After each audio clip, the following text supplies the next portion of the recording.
Selamat datang di channel Nalar Yoga. Smartphone adalah komputer saku yang mengubah sentuhan dan suara menjadi tampilan dan suara melalui prosesor pusat. Tunai bersistem integrasi antara keras, penyunat kerja bersama. Perangkat keras meliputi komponen fisik seperti prosesor dan baterai. Mahir strain sistem operasi sabtuth Android. Jaringan menghubung smartphone nes dunia.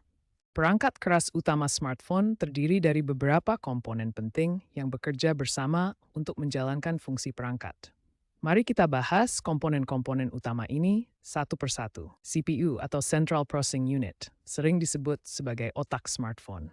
Komponen ini menjalankan semua aplikasi dan proses utama perangkat. GPU atau Graphics Processing Unit bertugas mengelola grafis dan rendering. Ini penting untuk gaming, video, dan aplikasi yang memerlukan tampilan visual berkualitas tinggi. RAM atau Random Access Memory menyimpan data sementara yang dibutuhkan aplikasi saat sedang aktif. Ini memungkinkan multitasking yang lancar tanpa lag. Penempatan RAM dapat memory sebagai foto, aplikasi, dan file. Ini memori non-required that's birthday tune. Sensor stratoscope accelerometer mencermin deteksi gerakan, orientasi, dan sistem hat. Ini memungkinkan fitur versi lain memories.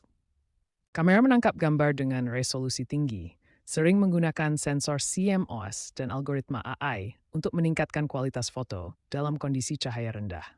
Sebagai emergency menggunakan prinsip elektrokimia. Teknologi modern seperti lithium sulfur dan dengan daya tahan hingga puluhan jam untuk penggunaan normal. Mari lihat komponen hardware ini.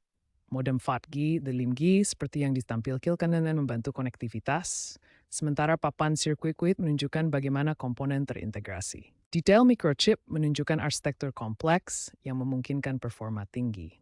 Sebagai contoh, CPU Snapdragon 8 memadai performa luar biasa. Stepik dan smerpisu imgingaram ditsurs profesional dalam saku.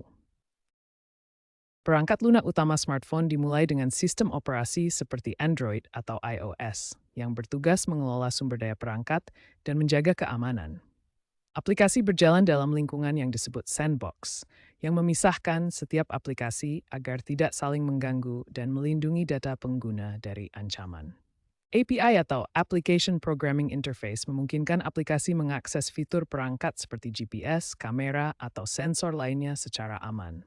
Di tingkat terdalam, kernel bertindak sebagai jembatan antara sistem operasi dan perangkat keras, mengelola interaksi langsung dengan komponen fisik.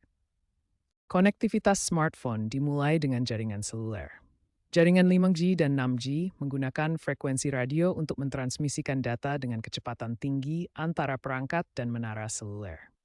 Wi-Fi dengan standar LABLA211BE menyediakan koneksi lokal yang cepat. Ini memungkinkan smartphone terhubung ke router Wi-Fi untuk internet berkecepatan tinggi di rumah atau kantor. Bluetooth Low Energy menghubungkan smartphone dengan perangkat periferal seperti earbud atau jam tangan. Teknologi ini hemat energi dan ideal untuk perangkat wearable. Koneksi satelit memungkinkan akses internet di area terpencil tanpa jaringan seluler tradisional.